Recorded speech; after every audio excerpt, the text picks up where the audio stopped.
It means a lot to be a conservationist in Arizona. Hopefully people see what we're doing out here. We're not being passive about our management, because I don't think we have time to do that. I think we have to get out as an agency and get stuff done on the ground, and we've got to figure out how to work with people to do that. Ended up leaving a ton of stuff on the ridge lines and then just opening up those valleys, making it. This was all since we were here last too, right? Yeah. 'Cause none of this is. Yeah, none of this was done.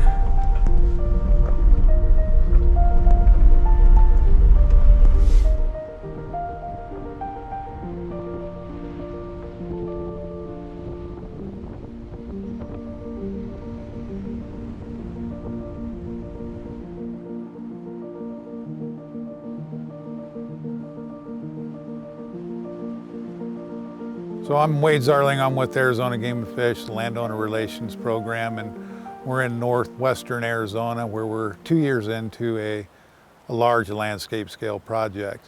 We're looking at doing approximately 50,000 acres of juniper grassland or browse release treatments in Pinion country.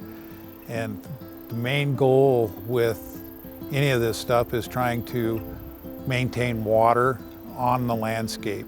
And so by removing these trees in a systematic way, we're able to remove that plant that's taken moisture out of the ground, which is a significant amount.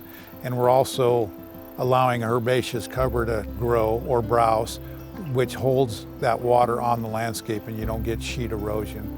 So that's the #1 goal of removing junipers on the landscape.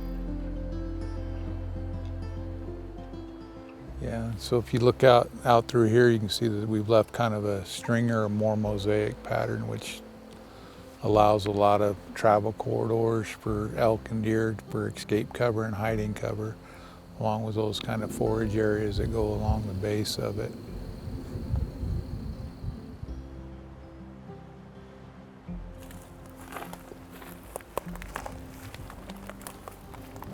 No, this is incredible, the different species that are growing in here now that we're, like I say, I wish we'd have taken better before pictures because there was nothing in here. I'm Scotty Dutton with Dutton Ranch. We've had the ranch since 1997, and we've just been trying the last 5 or 6 years to get rid of trees and make the ranch a better, more profitable place for the cattle and also for the wildlife. All the pictures of the ranch back in the 1800s, there wasn't any junipers down these valleys. They're all big meadows. So between overgrazing and stuff over the years, they've taken over, and the grass just gets choked out. You can't do anything about it. We chose to get rid of 90% of our cows because of the drought, and to do this so we could, this ranch hadn't had a rest in over 100 years, so give it a time for this grass to grow back. And this is the first season we've had since we've ground that it actually rained. But I mean, this is only 3 weeks worth of rain, and it's blowing up. It's amazing the difference between the where all the trees start and then the stuff that they ground is night and day difference. I'd say it's what, 300% better growth at least. There's nothing growing around that tree. Yeah. And it just looks like a golf course on this side. It's a huge difference. I mean, you're not having to really, really look to tell the difference. It's amazing. But no, I love it. It's the best thing we ever did. For as far as putting money in your ranch, it's a no-brainer, Yeah.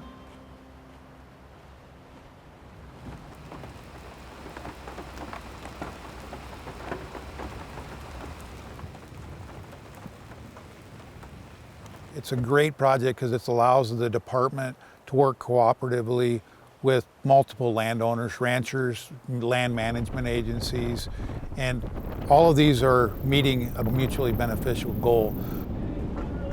How are you? Good. Glad you guys made it. I didn't know if the rain would scare you away. I like the history of Arizona, and I've gone back, and there was a neighbor who lived next door to me, and his family founded Becker Lake. Right. They put it in, and they had the Becker Mercantile. Right. And he had photos that went back to the 1890s. And if you look at the Escadilla, Right. not a tree in sight. I mean, the landscape changed because of the encroachment of PJ stuff. Right. It's unbelievable. This all used to be just grasslands. Yeah. The bottom line is, we changed the ecosystem. We came in with livestock. Do you really think livestock overgrazing is what opened it up that much? I mean, I think it's part of it because it disturbed the natural fire regime yeah. that allowed it to keep these junipers clean. And, that's just kind of where we're at now. But now, the ranchers do a damn good job out here. They do. Keeping water filled, That's the key. and so there's a big incentive to work together. The second part of this project is creating perennial water sources for wildlife primarily. That's a cooperative effort with ranchers in the area where we're either working to clean out dirt tanks, install solar on old windmills and old wells, and providing storage, pipeline, that type of stuff. When you come up here and you see the mosaic that's created, or you see the vastness of where all these shredded piles are, it's really impressive when you look at what could be. And then you look at the horizon, you see thousands of acres of trees. You take a look at Arizona in the 1890s, there were no trees. It was grassland. You look at it 120 years later, it's built up way too much trees. When the department approached the Arizona Deer Association, we invested $10,000 just in some solar panels that we put in out here. The solar panels help generate the power to bring up like wells and to make sure that they pump the water appropriately for us. And I'm not the techno wizard who does that, but I know that people love it because it replaces the diesel fuel that we always used to have for generators to run the pumps. Now we have solar power doing it. And economically, ecologically, every which way you can think of, it's more beneficial to do it that way. And that's why we started investing in the solar panels. We're committed to doing it. We know that people are up here working on weekends doing these kinds of things, and that's what we want to do more of. But financially, we're putting our money where our mouth is on this one because we believe that this holds the future for us.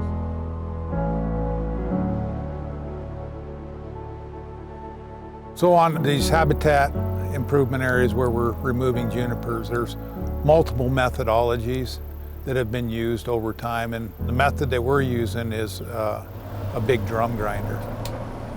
And this drum grinder is a big bulldozer front end loader with a big drum grinder on the front of it. And the advantage, in my opinion, to that is you're able to be more selective on how you use that tree. So you can go in and create a mosaic pattern. Some of the projects, they're really blowing everything out and they're not leaving any of this slash stuff here. So like if you look at this has kind of created its own microclimate. And that's why I'm a big proponent of leaving some of the slash on the ground. I mean, you've got, your globe mallow that's coming up, and you look at the size of these leaves, obviously there's a huge benefit to that, in my opinion.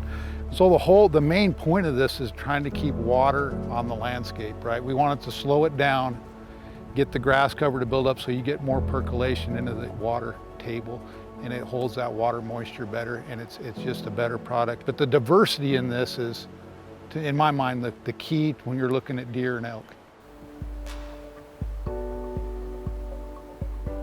And then third, what we're looking at is the connectivity issue with our pronghorn as well.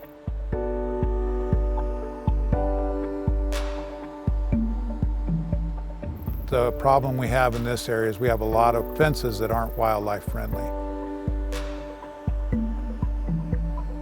In Arizona, the Antelope Foundation, they've come out with volunteer labor and they've removed 4 miles of fence, and then Game and Fish employees, along with the ranchers, have removed and replaced 4 miles of fence with new wildlife friendly fence. The key part here is we're only part of a larger map and participation. And it's initiated by the Arizona Game and Fish Department, working in concert with these wildlife species NGOs, these conservation NGOs. In this particular case, the Arizona Antelope Foundation is working with the Arizona Elk, Rocky Mountain Elk Foundation, Arizona Deer, and Mule Deer Foundation. While we're working on the connectivity and the permeability part and getting in and out of the pastures, they're also working on waters, which are a benefit to pronghorn, but also to elk. And then these fences are wildlife friendly, and at the top, the entire fence modification itself is also good for both elk and mule deer that jump the fence. So when we were asked to join this project and give the 2 volunteer projects a year in April and September, this is what we encountered. And this is absolutely an impossible barrier to pronghorn antelope, to the point that pronghorn that are on this side of the fence and that side of the fence can actually be genetically separated. And what we're after is this effect, and the effect here, of course, is that we are 20 inches smooth. A pronghorn, when it's running, can literally hit this, and it's very easy drop for them to go under. This fence then is forever, and that previous fence is what we're overcoming.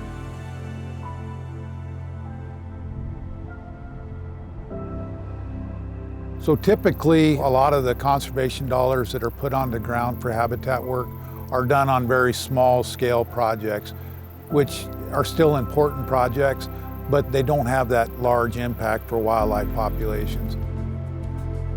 With this scale, we're looking at treating 50,000 acres over a large portion of a game management unit here in Arizona. This project is certainly the biggest thing I've seen. To see it at this scale is just astonishing. I was trying to think of a good analogy of like why landscape scale restoration is so important, or sort of the snowballing effect of it. And I was thinking about this, like the science projects you did in high school, where you would put some solution into another solution, and it had to reach a certain concentration before it like changed color. You know, 1 drop or 2 drops isn't going to do anything, but once you reach that critical mass, that's when you're making the difference for, you know, the entire landscape and for populations, which is what we're after. I've been really thinking about the long-term effects of these kind of projects, and a lot of what we're learning about animal movements is that knowledge about where to move, where to forage is transmitted culturally from doe to fawn. You know, these animals actually learning these areas that have been treated that are very high quality, and then you'll actually start to see the demographic effects within a population, like better sex and age structures across the populations, better numbers of deer. And so I think, you know, thinking about the landscape scale, I think that's tying that into demographic performance of the population. That's where we can see a big difference.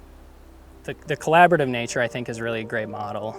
The fact that like Mule Deer Foundation can work with Game and Fish on a shared priority, I think is very heartwarming. It's a good example of how work can get done on such a large scale.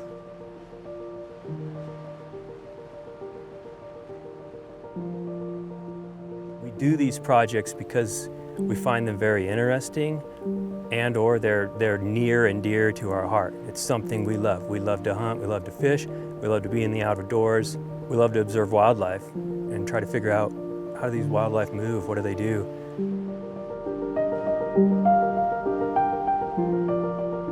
We're all interested in different components of that, but you have a project like this and it brings everybody together, and 5, 10, 20, 50 plus years down the road, we'll be able to look back and say, you know, look at the amazing work that was done.